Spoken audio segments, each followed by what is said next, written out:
ಅಶ್ವಿನಿ ಪುನೀತ್ ರಾಜ್ಕುಮಾರ್ ಅದೃಷ್ಟ ದೇವತೆ, ನಿಂದಿಸಿದವರಿಗೆ ಅಪ್ಪು ಫ್ಯಾನ್ಸ್ ತಿರುಗೇಟು.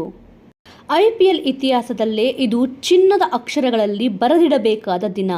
ಮೊದಲು 8 ಪಂದ್ಯಗಳಲ್ಲಿ 7 ಪಂದ್ಯಗಳನ್ನು ಸೋತ ರಾಯಲ್ ಚಾಲೆಂಜರ್ಸ್ ಬೆಂಗಳೂರು ಬಳಿಕ 6 ಪಂದ್ಯಗಳನ್ನು ಸತತವಾಗಿ ಗೆದ್ದು ಪ್ಲೇ ಆಫ್ಗೆ ಪ್ರವೇಶ ಪಡೆದುಕೊಂಡಿದೆ.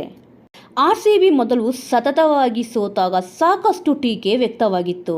ಸತತ ಸೋಲುಗಳು ಬಂದಾಗ ಕೋಪ ಬಂದು ಟೀಕಿಸುವುದು ಸಹಜ.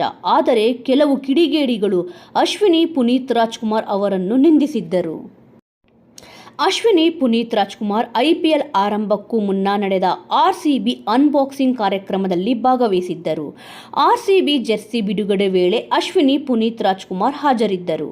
ಅಶ್ವಿನಿ ಪುನೀತ್ ರಾಜ್ಕುಮಾರ್ ಕಾರ್ಯಕ್ರಮದಲ್ಲಿ ಭಾಗವಹಿಸಿದ್ದೇ ಆರ್ಸಿಬಿ ಸೋಲಿಗೆ ಕಾರಣ ಎಂದು ಕಿಡಿಗೇಡಿಗಳು ಸಾಮಾಜಿಕ ಜಾಲತಾಣಗಳಲ್ಲಿ ಪೋಸ್ಟ್ ಮಾಡಿದ್ದರು.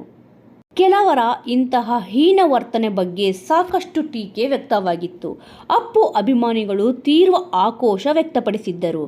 ಪೊಲೀಸರು ಕೂಡ ಈ ಬಗ್ಗೆ ದೂರು ದಾಖಲಿಸಿಕೊಂಡಿದ್ದರು. ಚಿತ್ರರಂಗದ ಅನೇಕರು ಕೂಡ ಈ ಬಗ್ಗೆ ಬೇಸರವನ್ನು ವ್ಯಕ್ತಪಡಿಸಿದ್ದರು. ಇನ್ನು ಟೂರ್ನಿಯಿಂದಲೇ ಹೊರಬಿದ್ದವರು ಎನ್ನುವಾಗ ಆರ್ಸಿಬಿ ಫಿನಿಕ್ಸ್ನಂತೆ ಮೇಲೆದ್ದು ಬಂದಿದೆ. ಸತತವಾಗಿ 6 ಪಂದ್ಯಗಳನ್ನು ಗೆಲ್ಲುವ ಮೂಲಕ ಪ್ಲೇ ಆಫ್ ಪ್ರವೇಶ ಪಡೆದುಕೊಂಡಿದೆ.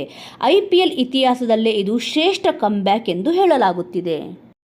ವೀಕ್ಷಕರೇ, ಈ ವಿಚಾರದ ಬಗ್ಗೆ ನಿಮ್ಮ ಅನಿಸಿಕೆ ಮತ್ತು ಅಭಿಪ್ರಾಯ ಏನಾದರೂ ಇದ್ದಲ್ಲಿ ತಪ್ಪದೆ ಕಮೆಂಟ್ ಮೂಲಕ ತಿಳಿಸಿ. ಇದೇ ರೀತಿಯ ಇನ್ನೂ ಇಂಟ್ರೆಸ್ಟಿಂಗ್ ವಿಚಾರಗಳನ್ನು ತಿಳಿದುಕೊಳ್ಳಲು ತಪ್ಪದೆ ನಮ್ಮ ಚಾನಲನ್ನು ಸಬ್ಸ್ಕ್ರೈಬ್ ಮಾಡಿಕೊಳ್ಳಿ. ಮುಂದಿನ ವಿಡಿಯೋದೊಂದಿಗೆ ಮತ್ತೆ ಸಿಗೋಣ. ಜೈ ಶ್ರೀರಾಮ್.